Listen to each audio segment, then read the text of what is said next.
gott fólk bara láta ykkur vita sem að standi fram með það eru sæti hérna fremst hérna við sviðið, þið munum ekki komast þangað en það eru sætið þarna handa ykkur. Þið verðið svona að fara út og koma inn hinna dyrnar. Það eru nokkur sæti, svo endilega nýttið ykkur þau.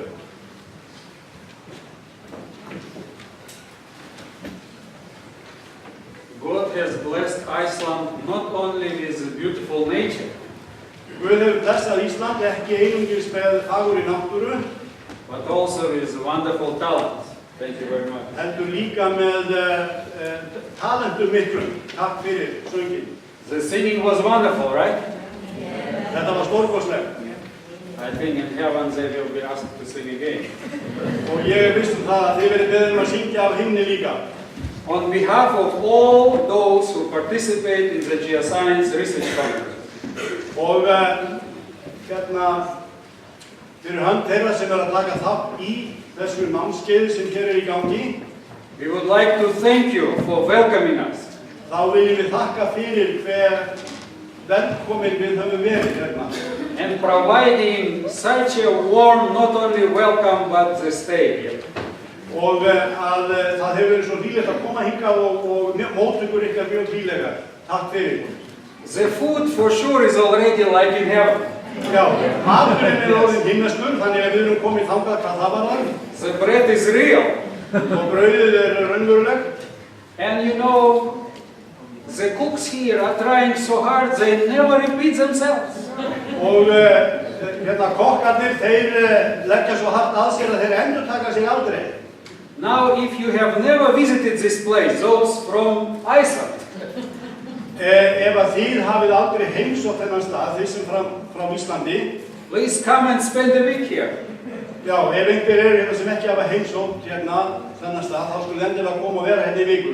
Thank you very much. Kærar þakkir.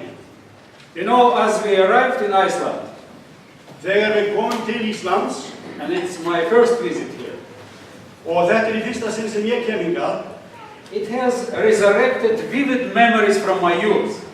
að þá hefur rifjast upp sterklega fyrir mér ýmislegt frá bernsku minni. While we were driving, I saw some mushrooms. Og ég sá nokkra sveppi hérna þegar við ókum Special mushroom. Sérstaka sveppi. And it reminded me of my military service time. Og þetta myndi mig á það þegar ég þurfti að þjóna í hernum. Although I was born in Kazakhstan to German parents, Og þótt ég væri fæddur í Kazakstan og foreldrar mínir væru þýskir, the Kazakhstan was part of the Soviet Union. þá var Kazakstan hluti af Sovjetveldinu. And everyone who was born in the Soviet Union was obligated to serve in the military. Og sérhver sá sem að fæddist innan Sovjetlýðveldisins, honum var skylda til þess að þjóna í hernum. So they took me and brought me to the northest part of Russia. Og ég var látin í herþjónustu í nyrsta hluta Rússlands. Where they were feeding us with pork. Og þar sem að við fengum nóg svínakjöt að éta. And I was puzzled, what will I eat? Og ég var að hugsa hvað á ég að borða hérna. And so being very hungry, Og ég var orðinn mjög hungraður I was going to the woods, og gekk inn í skóg looking for mushrooms. They look exactly like yours here. og ég var að leita sveppa, nákvæmlega eins og þeirra sem að eru hér í kring. Then the first night, Og fyrstu nóttina, the sun set. The sunset. here, Yes, here. og fyrstu nótt okkar hérna, þá settist, kvöldið þá settist sólinn, But it didn't become dark. það kom ekki myrkur, bara sólinn settist. I slept few hours, woke up, Ég svaf í nokkra tíma og vaknaði svo and it was not dark either. og það var ekki orðið myrkur þá heldur. I woke very early in the morning, Ég vaknaði mjög snemma and it was not dark. og það var ekki orðið myrkur. And it reminded me again of my time in the military. Og þetta myndi mig aftur á herþjónustu tímamenn. Because we had 6 months night and 6 months day. Því að þar var 6 mánaða myrkur og 6 mánaða sumar eða birta. And then this morning our brother gave a report about the church under communism. Og svo var verið að segja frá starfi kirkjunar undir valdi kommunista. It brought all kinds of memories back. Og svo minningarna hafa flætt inn alveg hjá mér í dag og á þessum dögum. We'll see how the translator will do it. Og við sjáum nú hvernig þýðandinn tekst til. If he works hard and fast, Ef að hann sem duglegur og talar hratt, I might have at the end time to tell you a story. þá getur við haft tíma að segja ykkur smá. But don't worry, we will finish on time. En við munum ljúka á réttum tíma.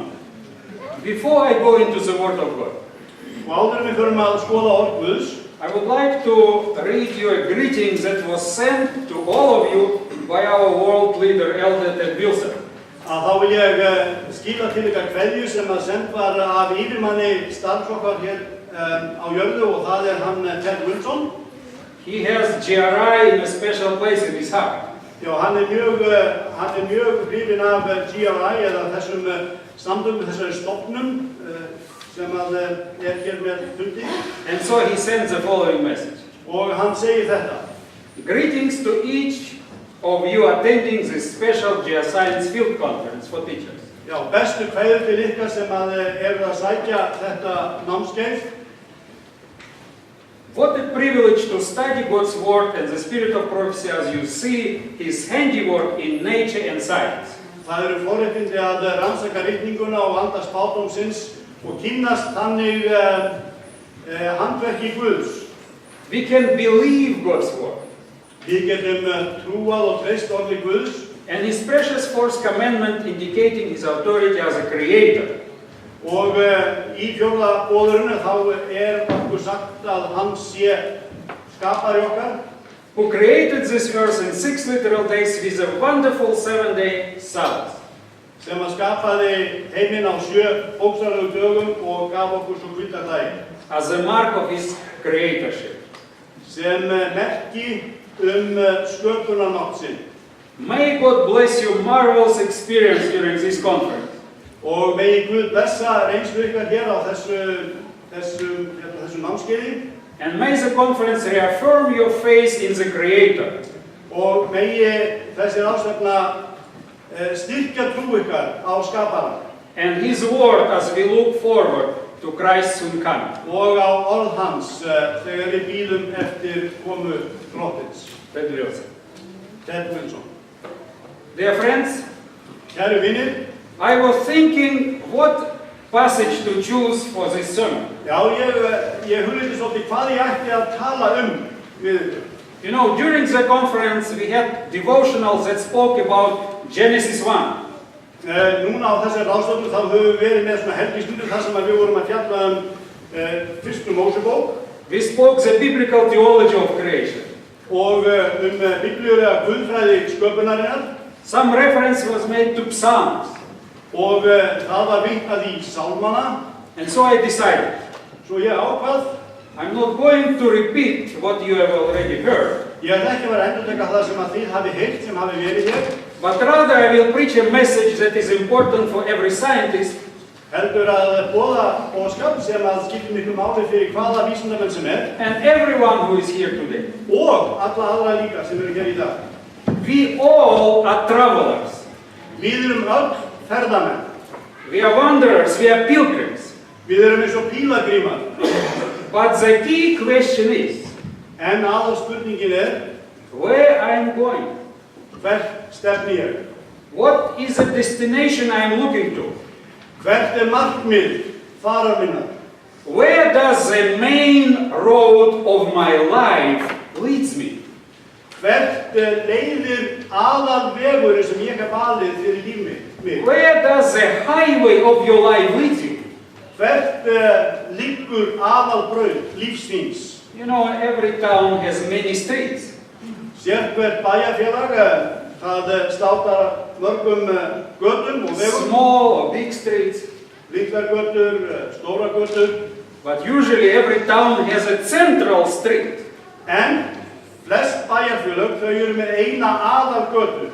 The main street. Já, aðalgötu. You know, by the way, you know what the communists have done? Vitið hvað kommandinn hafa gert? In all the countries that they control.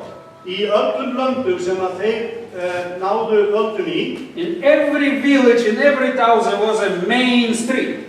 Í hverri borg og hverju bæjarfélagi, hverju þorpi, þá var ein aðalgata. And the main street in every town had the same name. Og aðalgatan í öllum bæjum og þorpum hét sama nafni. It was Lenin Street. Það var Leningata, eða Leninstræti. And as soon as you saw Lenin Street, Og hvenær sem þú sást nafnið Leningata, you knew this is the main street. þá vissu að þú varst á aðalgötunni. And if you follow it, it will bring you to the monument of Lenin. Og ef þú bara fylgir þessari götu til enda, að þá kemurðu að minnismerki Lenin. Today, dear friends, I would like to ask myself and every one of you. Og í dag þá langar mig til að spyrja ykkur öll og sjálfa mig. What is the main highway of your life? Hver aðalgata lífs þíns? Where does the main street of your life lead you? Já, hvert liggur aðalgata lífs þíns? From the biblical point of view, there are only two main streets. Biblían kennir okkur að það séu í raun og veru tvær aðalgötur. Only two options. Bara tvennt að velja. Option number one. Og fyrri kosturinn, A street that goes up to God, to life. það vegurinn sem liggur til lífsins, til Guðs. And the second street that is going down, away from God, to destruction. Og svo það hinn vegurinn sem liggur frá Guði og til eyðingar. In the Bible, very often, geographical indicators are often used as spiritual indicators as well. Og í Biblíunni þá oft notað svona örnefni og staðhættir í landslagi oft notuð til þess að kenna biblíulegar leksíur. For example, you will never hear in the Bible or in any literature where a Jew would say, let's go down to Jerusalem. Já, það finnst hvergi til dæmis í Biblíunni eða öðrum ritum gyðinga, við förum niður til Jerúsalem. A Jew will always say, even if he is on the top of the mount, he will always say, let's go up to Jerusalem. Gyðingur segir alltaf og sagði alltaf, förum upp til Jerúsalem, þó að hann væri á fjalli sem var miklu hærri en Jerúsalem. And today we will look on two biblical stories. Og í dag ætlum við að skoða tvær sögur úr Biblíunni that use the geographical indicators as a spiritual indicators. sem að kenna okkur andlegar leksjur með því að vísa til einhver sem svona landfræðilegt eða staðháttalegt. For example, Hebrew has many words that describe the movement. Hebreskan, hún með mörg orð sem tákna hreyfingu. You have many options to choose from to describe the movement from one point to another one. Fjöldi orða sem þú getur valið til þess að tala það að fara frá einum stað til annars. But sometimes biblical writers use additional words, not only the simple verb to move. En stundum það að höfundar Biblíunnar, þeir nota viðbótar orð til þess að tákna hreyfingu, ekki bara einfalda orðið fyrsta. To underline, to emphasize a special spiritual insight. Til þess að undirstrika ákveðinn andlegan sannleika. For example, if you go to the book of Judges, í Dómarabókinni, you know the very interesting stories in the book of Judges. Og það svona áhugaverðar sögur í Dómarabókinni. Chapter 14-15 describes the most expensive haircut that a human being ever had. Og 14. og 15. kapli Dómarabókarinnar lýsir dýrasta dýrustu klippingu sem að nokkur hefur fengið. No one paid more than Samson for his haircut. Það hefur enginn borgað jafn mikið fyrir klippingu sína og Samson. And when you start reading this story in chapter 14, og upphaf sögunar í 14. kapla, look how verse 1 starts.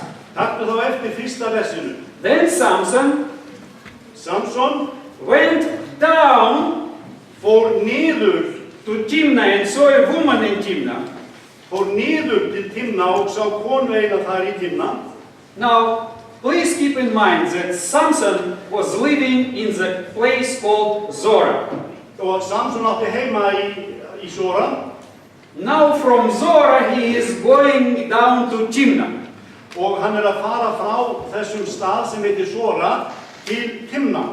The distance from Zora till Timna is 7.2 kilometers. Já, þetta eru 7,2 kílómetrar þarna á milli. Now Zora is 356 meters above the sea level. Zora 356 metra yfir sjávarmáli. Timna is 243 meters above sea level. Timna 243 metra yfir sjávarmáli. So the difference is not really big, right? Ekki mikill munur. The difference is 112 meters. 112 metrar, það munar því. What is 112 meters for 7.2 kilometers? Og hvað það? Miðað við vegalengd sem 7,2 kílómetrar. When you walk, you will not even notice it. Þú munt ekki taka eftir í raun og veru því að landið að lækka eða hækka. And yet the biblical writer chose a verb that describes he went down to Timna. En sá sem ritaði þetta, hann kýs að segja að hann hafi farið niður til Timna.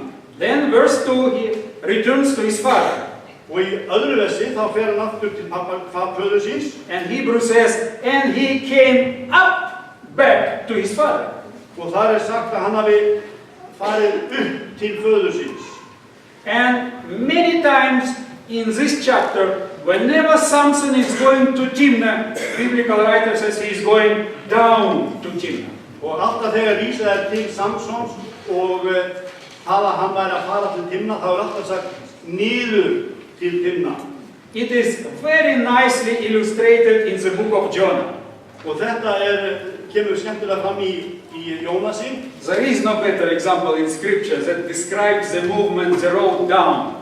Og það fátt sem að eins, sem lýsir eins vel leiðinni niður. Look how the book of Jonah starts. Það gerði hvernig Jónas bók byrjaði. The word of the Lord came to Jonah. Nú finnum maður ekki neitt, þetta ekki minni Biblíu. It's not in my Bible, ég heyrði. Okay.